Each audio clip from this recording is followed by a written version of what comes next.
พี่น้องเนาะแล้วก็มีแต่ว่าเสร็จบอกเพิ่นว่าช่วงนี้ดำนา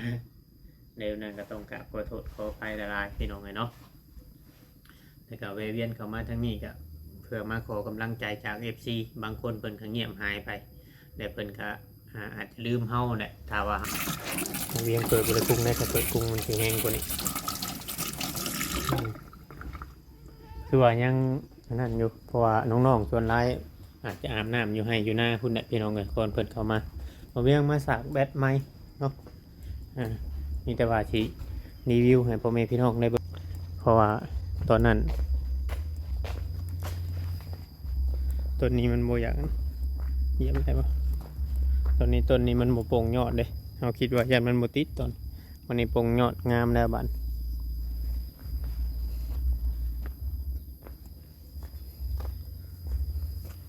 ตอนนั้นมันจะโป่งแต่ตัวนี้ก็โป่งขึ้นมายาวเติบหลังจากนั้น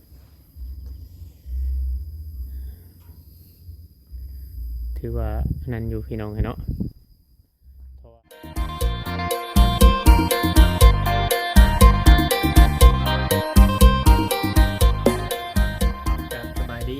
สบายดีเนาะพ่อแม่พี่น้องเบิดสู่คู่สู่คนเนาะเพียงเนาะเบิดสมองสุบอนว่าสิเป็นพี่น้องทางฝั่งลาวเนาะกับสวัสดีพี่น้องทางฝั่งไทยกันหนึ่งพบกับช่อง YouTube คงว่าวิงใช้ใจกันร้อยเพียงเนาะอีกคือเก่าคือเดิมพี่น้องเลย V2 เนาะเพิ่มเติมกับแวะเวียนเข้ามาสากเด็ดพี่น้องเนาะอยู่ทางบ้านทางเรือนของน้องจ้อยพี่น้องเลยพอดีมื้อนี้ออกมาเฮ็ดคลิปให้พ่อแม่พี่น้อง FCในเบิ่งในชมน้ำกันพี่น้องเลยเนาะแบตไม้พี่น้องเลยเนาะไม้เบิร์ดแบตจะถ่ายคลิปโดดบ่มีไม้ใช่คือบกขับพี่น้องเดียวเอาไปสากแบตไม้ก่อนพี่น้องเนาะกลับมาโตพี่น้องเนาะแวะเวียนเข้ามาทางนี้ฮ้อนพี่น้องเลยเมื่อวานนี่ฝนตกเนาะพี่น้องเนาะฝนตกแห้งอยู่ทางบ้านทางเรือนของซูเปอร์เนาะพี่น้องเนาะบ่เวียงเข้ามาอัปเดตหลังจากที่ว่าบ่ได้เข้ามาประมาณ10 กว่ามื้อพี่น้องเนาะอยู่ทางนี้อยู่ทางบ้านทางเรือนของเงินน้องๆเนาะเพียงเนาะเข้ามาก็แจ้งบอกให้ FC ฮู้เลยเนาะเพียงเนาะในคลิปนี้เพราะว่าน้องๆเพิ่นไปลำนาไก่พี่น้องเนาะไปลำนาไก่นาดุงแก้วเนี่ยพี่น้องน้องจ้อยกับบริยูน้องตัวทองน้องละน้องยังกับบริยูหรอกพี่น้องบอกเวียนเข้ามาถ่ายให้พ่อแม่พี่น้อง FC ได้เบิ่งได้ชมนำกันในคลิปนี้ไอ้ชื่อพี่น้องเนาะได้เข้ามาแล้วก็มาอัปเดต FC หลายๆคนกับบ่เวียงเอ้ยว่าขึ้นไปอัปเดตทางบ้านทางเรือนของมันน้องๆให้เบิ่งอีกแน่เด้อเพิ่นว่าเนาะน้องไม้ก็มาแต่ทำงานแล้วก็มาไปอัปเดตให้เบิ่งแน่ว่าเนาะบ่เวียงบ่มีเวลาพี่น้องเอ้ยเนาะบ่เวียงบ่มีเวลาจนกระทั่งมื้อนี้ออกมาซื้อน้ำมันน้องเพียงเนาะออกมาซื้อน้ำมันมาดูดน้ำดำนาพี่น้องเอ้ยเนาะก็ได้ครึ่งนึงพี่น้องเนาะก็กลับมาทางนี้กับทางนี้กับลำหน้าคือกันพี่น้องว่าจะให้น้องๆเพิ่นเมื่อลำหน้าช่วยกับทั้งเพิ่นกับลำคือกันหากโบแมนลำหน้าน้องจ้อยลำหน้าลุงแก้วโกดน้องพี่น้องถ้าลำหน้าน้องจ้อยบ่เวียนก็จะได้ไปถ่ายคลิปให้พ่อแม่พี่น้องได้เบิ่งได้ชมน้ำกันอยู่ดอกแต่ว่าเพิ่นไปลำหน้าลุงแก้วมันไกลทางยากฝนตกฝนยังมันเปื้อนนะบ่เวียนก็บ่ได้ไปลำบ่ได้ไปถ่ายให้พ่อแม่พี่น้องเบิ่งตอนที่น้องๆลำหน้าน้องเพียงเนาะพอดีแวะเข้ามาเบิ่งเรือนของน้องจ้อยมารถพอดีประตูเพิ่นไม่ล็อกพี่น้องเนาะประตูเพิ่นไม่ล็อกบ่เวียงก็เลยเข้ามาสากแบตเนาะมาสากแบตมาเสียบแบตในขณะที่เจ้าของเรือนเพิ่นบ่อยู่เนาะเพียงเนาะก็เฮาบ่ได้เข้าไปในเรือนในชานเนาะพี่น้องเพราะว่ากับพ่อลุงแก้วกับป้าพรเนี่ยอยู่ทางนอกอยู่ทางเรือนของเพิ่นเนาะเพียงเนาะลุงป้าพรเราก็ขายขนมขายเฟออยู่นอกพุ่นบ่เวียนกับแวะเวียนเข้ามาทางนี้เนาะก็มาถ่ายให้พ่อแม่พี่น้องเบิ่งก็ได้ผลเด้อพี่น้องเนาะได้ผลอยู่ที่ว่าเฮาเอาดินเข้ามาเนาะฝนตกเมื่อวานนี้เนาะกับบ่มีน้ำขังคือเก่าแต่กับบ่มีน้ำอันนั้นเดี๋ยวบ่เวียงสิพาพ่อแม่พี่น้องเบิ่งรอบๆเนาะพี่เนาะอยู่บ้านเรือนของชุมเพิ่นของชุมนอกนี่แหละตัวทุกสิ่งทุกอย่างเนาะพี่เนาะแต่ถือว่าสำเร็จไปเบิดได้ละเพราะว่าก็คือว่าเฮาบ่ได้เข้ามาคู่มือคือแต่ตอนนั้นบ่เวียงเคยแจ้งให้ FC ฮู้แล้ว เพราะว่าทุกจริงทุกอย่างน้องๆเพิ่นก็แล้วยังเหลือแต่เฮือนน้องเถือทองอันเดียวเนี่ยพี่น้องที่ว่ายังบ่มีประตูใช้เนาะเนี่ยเอาบ่ได้เข้ามาเรื่อยคือแต่ก่อนนะพี่น้องเนาะจังไดก็มาเบิ่งมาชมรอคอยขอบคุณ FC ที่ว่ายังบ่ลืมกันถึงว่าเวียงลำไห้ลำนาอยู่บางคนก็อยากให้เฮ็ดคลิปลำไห้ลำนาบางทีมันเมื่อยเลยพี่น้องเฮ็ดน้ำมันโดดน้ำยางแหนการดูดน้ำดูดยางดำไห้ดำนาโอ้เมื่อยแห้งบ่เวียงจนบ่มีเวลาเล่นโทรศัพท์ FC โทรมาหรือว่าผู้ใหญ่โทรมาบางคนก็จนบ่ได้รับสายเพิ่นพี่น้องเนาะแล้วก็มีแต่ว่าเสร็จบอกเพิ่นว่าช่วงนี้ดำนาเดี๋ยวนั้นก็ต้องกราบขอโทษขออภัยหลายๆพี่น้องเลยเนาะแต่ก็แวะเวียนเข้ามาทางนี้ก็เพื่อมาขอกำลังใจจาก FC บางคนเพิ่นก็เงียบหายไปแต่เพิ่นก็อาจจะลืมเฮาแหละถ้าว่าเฮาบ่ถ่ายลงไปเรื่อยๆเนาะเพียงเนาะมื้อนี้ก็มีโอกาสแน่พี่น้องเอ้ยมีปล่อยให้ออกมาเพราะว่าน้ำมันเบิดเพิ่นก็เลยให้ออกมาชื่อน้ำมันที่จริงก็ได้ลำนาน้ำสวยกันกับเพิ่นหั่นแหละเนาะเพราะมันบ่มีไฟซอยแล้วมีแต่แม่น้องวิตี้ผู้เดียวมื้อนี้ไทยให้ไทยนาบ่มีผู้ไทยบัดนี้บ่เพียงก็จำเป็นต้องได้อยู่ไทยให้ไทยนาเนาะเพียงเนาะเดี๋ยวสิรีวิวหรือว่ารอบๆบ้านเรือนของน้องๆหลังจากผู้คนบ่อยู่เฮาก็จะได้ถ่ายให้พ่อแม่พี่น้องได้เบิ่งได้ชมนำกันนำบริเวณบ้านเรือนของน้องๆเนาะเพียงเนาะเรือนของน้องจ้อยตอนที่บ่เวียงนั่งเปิดคลิปให้แม่ๆ FC ได้ชื่นใจเนาะเพียงเนาะบางคนเพิ่นก็จนว่าบ่เวียงยาเข้าไปแล้วบ่ว่าบางคนเนาะบ่แม่นว่ายาบ่เวียงก็สิโดนๆมาเทื่อนึงหรือว่าถ้าเฮาบ่มีเวลาแล้วถ้ามีเวลาหรือว่าเขาว่างเขาก็จะได้เข้ามาแบบนี้แหละพี่น้องเนาะเพราะน้องๆเพิ่นก็ไล่เพื่อนในชานหรือว่ารถถกรถไถมันยังก็ไล่เรียบร้อยแล้วละมาก็บ่เห็นนะรถไถจอดอยู่นี่เพราะเพิ่นเอาไปไถให้ไถนาแล้วจังไดก็ติดตามต่อไปพี่น้อง FC น้องเพียงเนาะไปเบิ่งไปชมนำกันนี่แหละพี่น้องเอ้ยเดี๋ยวว่าบ่เวียงว่าไลน์กับ FC บ่เห็นบัดสิว่านั่นน้องเพียงเนาะเบิ่งไปชมกันหลบอันนี้เป็นน้ำฝนน้ำเพียงเนาะน้ำฝนตรงไว้ใส่ในทางน้ำตรงน้ำชายคาแสดงว่าฝนแห้งเด้อแค่น้ำชายคานี่ก็ยังเต็มน้ำเพียงเนาะนี่แหละพี่น้องที่ว่าบ่เวียงว่าปกติมานี่น้ำสิค้างอยู่แถวนี่มานี่แหละหลังจากเฮาดินมาใช้มันก็ดีอย่างหนึ่งแล้วบ่เป็นหนองเชื่อได้ว่าเฮาบ่ได้เข้ามาล้นเนี่ยก็ถ้าว่าอยากมีอันขวดแก้วขวดกะนั่นแน่เนาะเพิ่นบ่ค่อยเก็บถุงน้ำเกลือตัวใส่ให้น้องจ้อยตัวนั้นก็ถิ่มมาหั่นเลยบ่ได้อันนั้นเลยถ้วยบวงอยากคล้ายๆอันคนบ่ได้ใส่แท้น้ำก็ยังไหลปกติพี่น้องเวียงเปิดบ่ได้กุ้งได้ถ้าเปิดกุ้งมันสิแห้งกว่านี้คือว่ายังนั่นอยู่เพราะว่าน้องๆส่วนร้ายอาจจะอาบน้ำอยู่ให้อยู่หน้าคุณเนี่ยพี่น้องเลยคนเพิ่นเข้ามาเวียงมาสักแบตไหมเนาะมีแต่ว่าสิรีวิวให้พ่อแม่พี่น้องได้เบิ่งได้ชมกันเงียบเงาพี่น้องเนาะหลังจากที่ว่าเอาบ่ได้มาทั้งนี้โดนหลายมือเตอะพอสมควรจังใดก็ติดตามรับชมนำกัน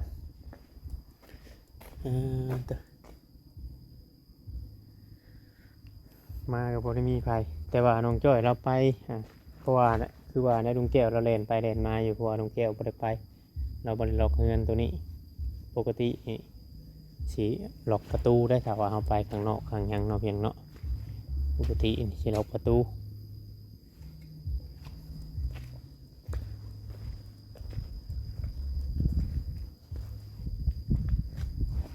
ให้พ่อแม่พี่น้อง FC ได้เบิ่งได้ชมกันถ้าว่าผิดพลาดกันได้ก็ต้องกลับขอโทษขออภัยหลายเพิ่นสิล็อกแต่เฮือนใหญ่เนาะพี่น้องเนาะล็อกเฮือนใหญ่นี่ล็อกเข้าบ่ได้แล้วก็มีแต่ว่านะต้นมะม่วงเฮาก็ติดไปทั้ง2ต้นแล้วบ้านนี้พี่น้องแต่ตอนแรกเฮาคิดว่าย่านต้นนี้บ่ติดเพราะว่าตอนนั้นต้นนี้มันบ่อยากเหยียบได้บ่ต้นนี้มันบ่โป่งยอดเด้เราคิดว่ายันมันบ่ติดตอนวันนี้ปงยอดงามแล้วบัด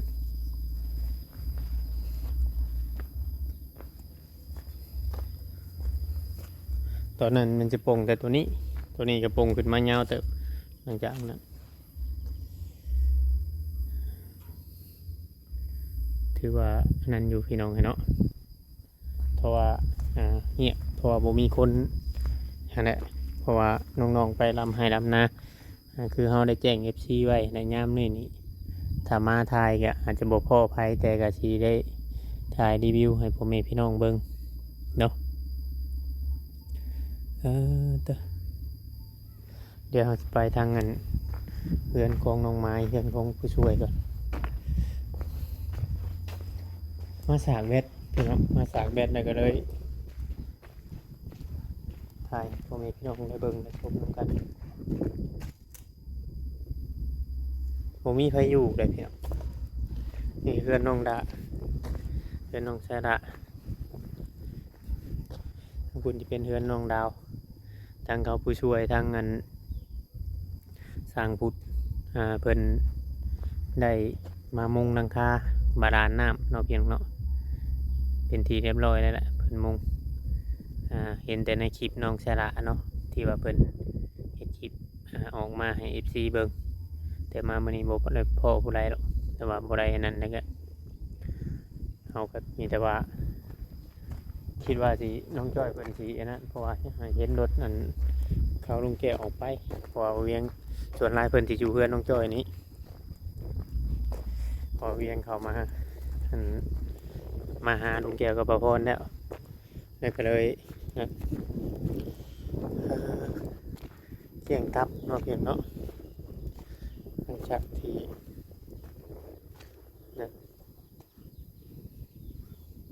ไหลน้ำมันยังเพิ่นยังใช้ได้ปกติของน้องไม้เพิ่นเข้าไปเฮือนพอเพิ่นเสื้อผ้าตกกองเกลื่อนอยู่พี่น้อง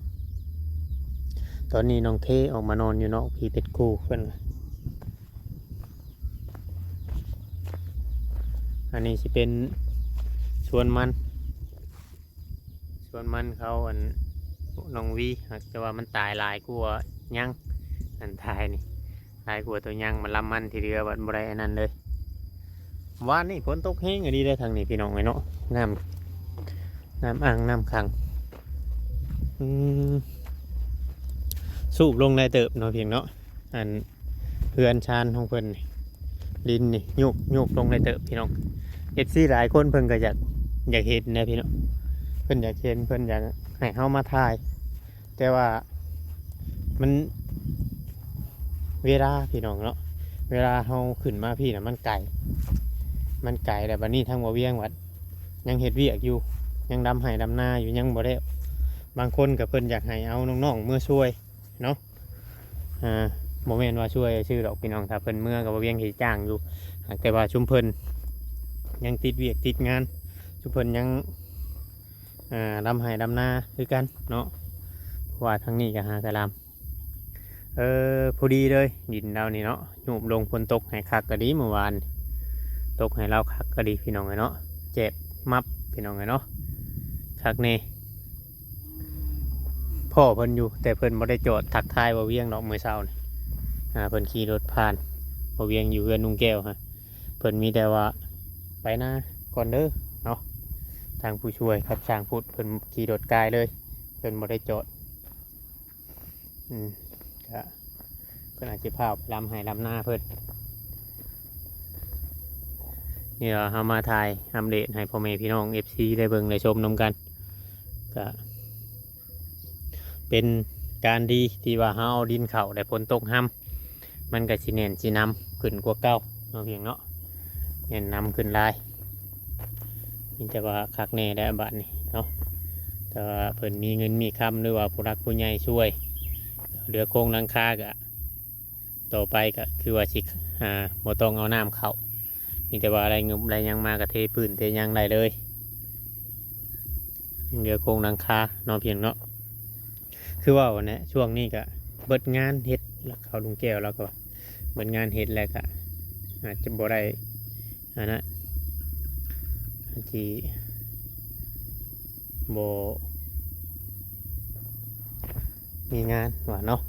ก็เลยเฮ็ดงานที่เขาเจ้ามาเปิดโรงน้ำอยู่บ้านเพิ่น เห็ดเมาเป็นเม็ดเพิ่นมาเนาะไล่ๆก็พอๆปานนั้น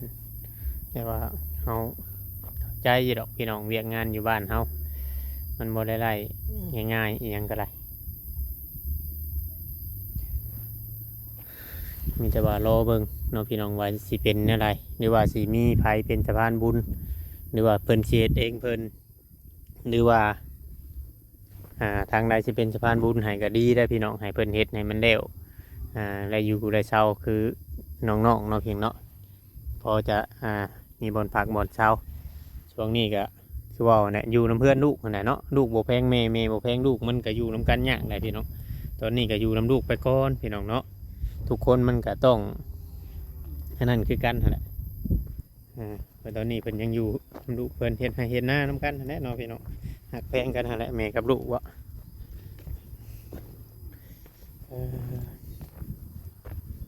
เป็นนั้นหมู่บ้านหนึงว่าง่ายๆใช่อยู่แถวๆนี่นะเป็นหมู่บ้านหนึงหากแต่ว่ามาช่วงยามหน้านี่เงียบเงาแห้งแบบบ่มีไผอันนี้ก็ถือว่าฮอดขวบฮอดเวลาที่ว่าเฮาได้มาถ่ายคลิป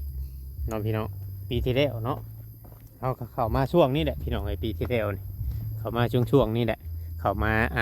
หูจักกับคนในหมู่บ้านนี่นะเข้ามาช่วงนี้พอดีเลยก่อนเราที่มาซื้อดินให้น้องจ้อยเนาะกับมีหลายๆคนเข้ามาร่วมกันพี่น้องไอ้ก่อนจะเป็นบ้านเรือนขึ้นช่วงนี้เขาก็เป็นช่วงที่ว่าเฮ็ดเรือนแม่จรปีกายนี่เขากำลังสร้างเรือนแม่จรแล้วก็หูจักกับเขาลุงแก้วหูจักกับน้องๆดื่มกันเนาะเพียงเนาะก่อนจะมาเป็นหมู่บ้านอีกหมู่บ้านหนึ่งอยู่นี้พี่น้องเลยแต่ว่าทีมงานเขามันจะเป็นช่องน้อยเนาะเพียงเนาะอาจจะบ่ดังพี่น้องอาจจะบ่ดังการสร้างบ้านสร้างเรือนกับลายลังเติบพอสมควรหากแต่ว่าการเผยแพร่คลิปเนาะเพียงเนาะอาจจะบ่ดังปานใด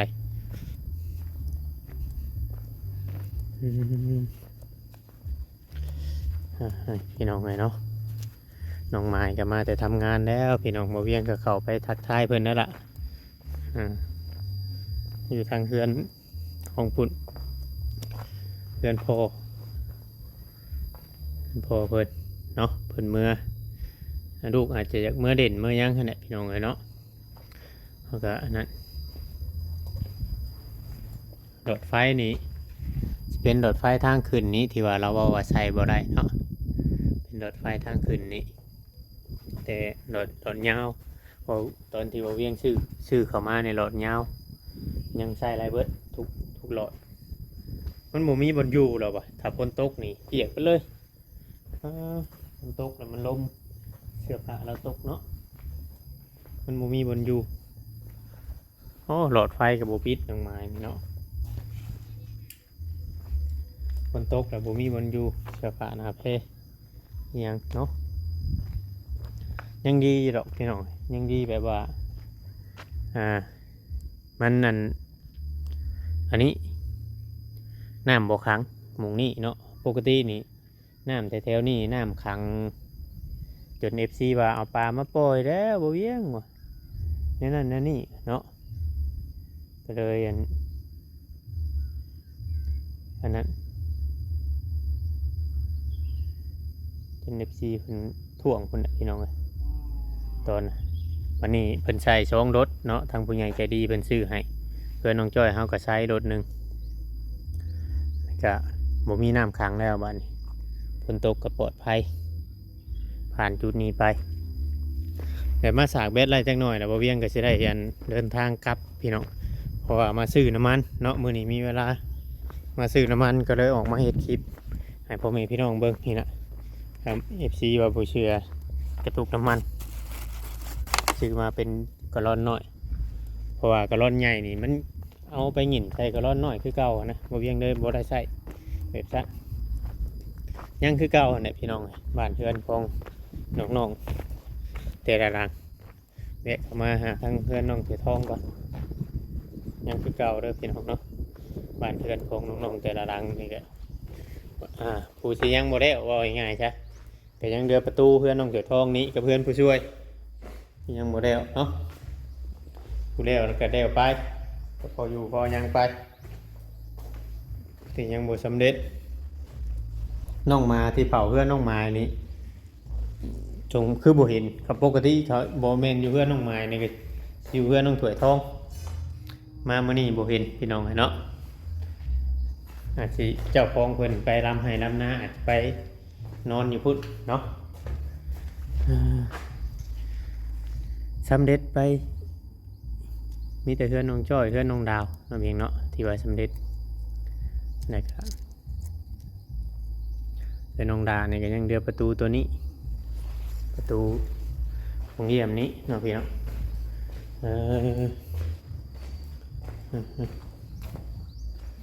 พี่น้องเลยสำหรับคลิปนี้กับผมมีอย่างไร